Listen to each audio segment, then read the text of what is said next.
E aí, professor, compensa ou não compensa irrigar a pastagem? Essa é uma das perguntas aqui que eu mais recebo, porque nesse canal aqui, professor, tem de tudo. Tem horta, tem pecuária, tem soja, tem milho. E aqui, ó, trouxe o professor diretamente da UFG, da melhor do Brasil, para falar sobre esse assunto, não é não, professor? Sim, obrigado, Pedro, por mais essa oportunidade. Em nome da Universidade Federal de Goiás, é um prazer participar de um tema tão importante como esse. Vamos junto. Então chama a vinheta.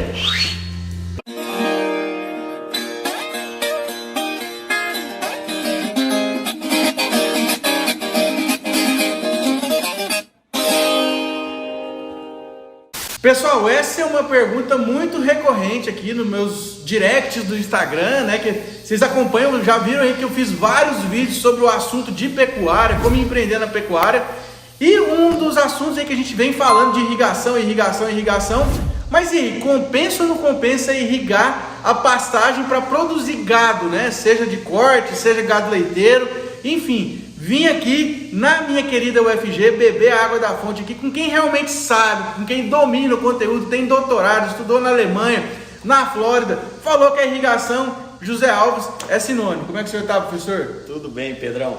Obrigado por mais essa oportunidade e, de fato, essa pergunta, é a primeira, né? É a primeira pergunta que o pecuarista sempre nos faz. Compensa ou não irrigar pasto?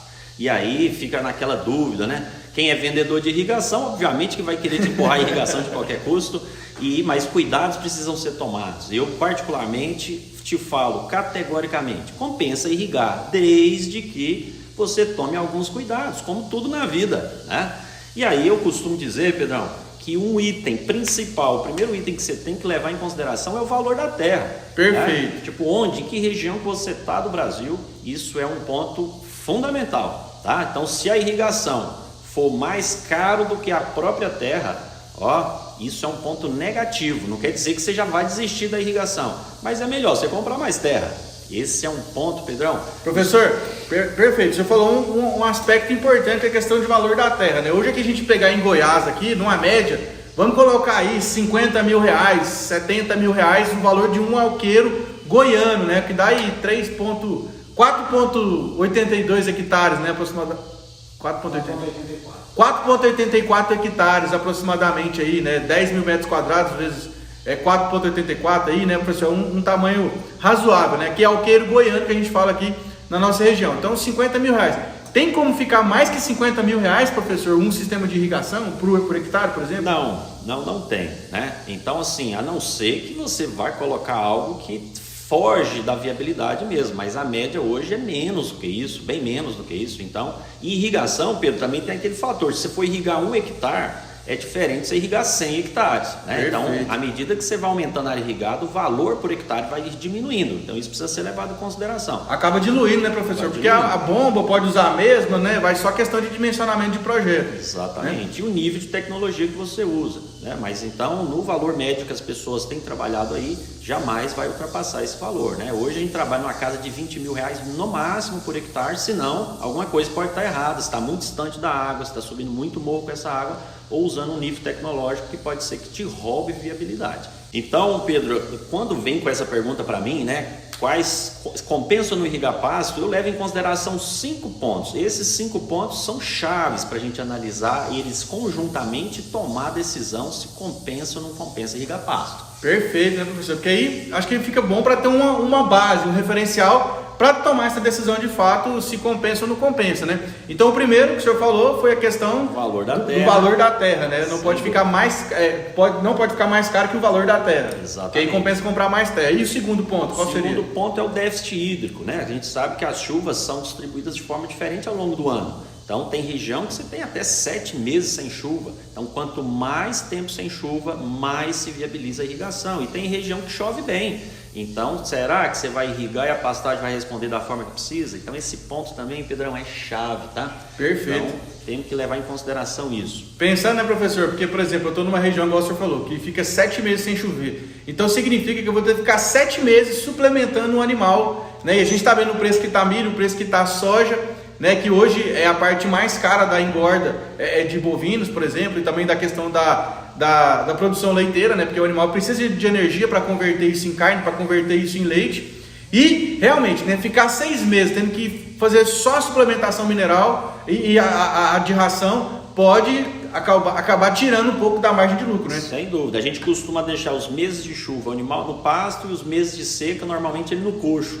Então a irrigação vem para aumentar o número de meses do animal no pasto. Quando não, o ano todo no pasto seria o melhor dos mundos, né? Perfeito. E o terceiro ponto, professor, qual que seria? O terceiro ponto seria a latitude, quão distante você está da linha do Equador, ou seja, quanto mais ao sul do Brasil, mais frio você tem as noites frias no inverno.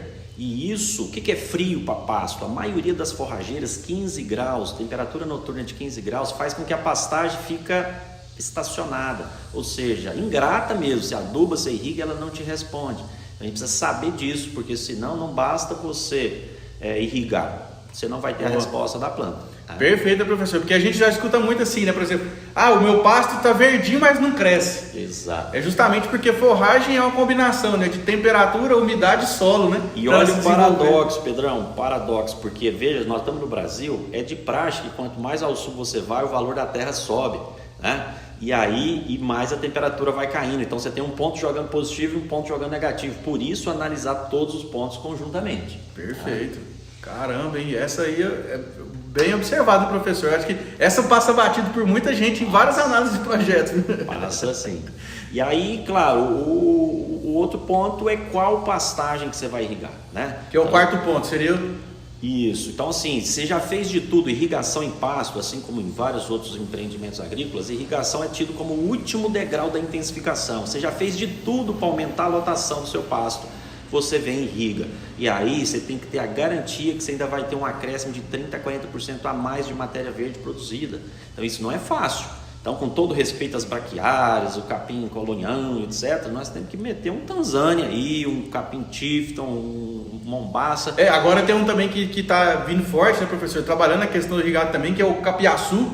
BRS Capiaçu também está crescendo bastante, alto teor de proteína, alta digestibilidade, né, e fator NDT também muito condizente e favorável para fornecer a proteína disponível para o animal, converter capim em carne.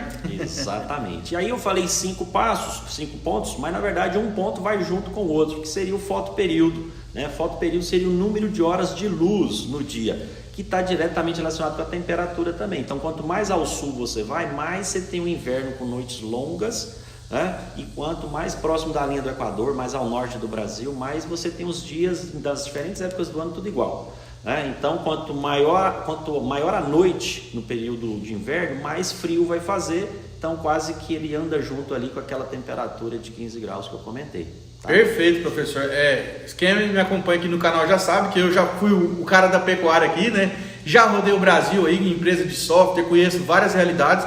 E o que o professor está falando aqui só vem para corroborar positivamente do que a gente vem notando aí por essas andanças, né? Porque, por exemplo, ali a gente pegar a região mais norte do Brasil, né, que pega Pará, Tocantins, Maranhão, a gente vê realmente que essas regiões que são irrigadas, elas têm uma taxa de lotação muito diferente das tradicionais da região, conseguem alcançar uma taxa surpreendente e, consequentemente, aumentando a intensificação e a produtividade por hectare e viabilizando num momento tão difícil como esse, né, professor? Isso mesmo. Então, pegue os 5 pontos, analise conjuntamente com o técnico mais próximo de você e irrigue a pastagem sem medo de ser feliz, tá? E evite o modismo. Eu vou repetir, evite o modismo, não é porque você viu passando no Globo Rural, tem que irrigar pasto, que você vai começar a irrigar amanhã. Analise, faça suas contas, que você vai ter sucesso, tá? Tem um monte de gente irrigando cupim. É a prova de que você está fazendo o negócio de trás para frente, né? Primeiro, tire essas pragas daí, corrija o solo, mude essa pastagem se preciso for, analisa a região, o clima da região, aí você vem com a irrigação para você ter o último degrau da intensificação. Fica isso aí. Fazendo a tarefa de casa bem feita, né, professor? Porque não adianta você ter uma Ferrari, mas você só está acostumado a andar de Fusca. Você tem que subir nesses degraus, né? Ter um software de gestão, ter um planejamento, igual o professor falou, consultar um técnico da sua região para que de fato você entenda a viabilidade do negócio e traga assim resultado financeiro para a sua atividade. Professor, então concordo em 100% em gênero, número e grau com tudo que o senhor falou aqui, né? O senhor já tem muito mais experiência aí pelo sistema de irrigação, sabe tanto de pastagem quanto de frutas, quanto de hortas, né? A gente vem acompanhando todo o conteúdo que tem sido feito aqui nas redes sociais E é isso aí. Então, se você está assistindo esse vídeo aqui até o final aqui com a gente, já inscreve no canal aí, já deixa seu like, comenta, compartilha e esparrama no mundo.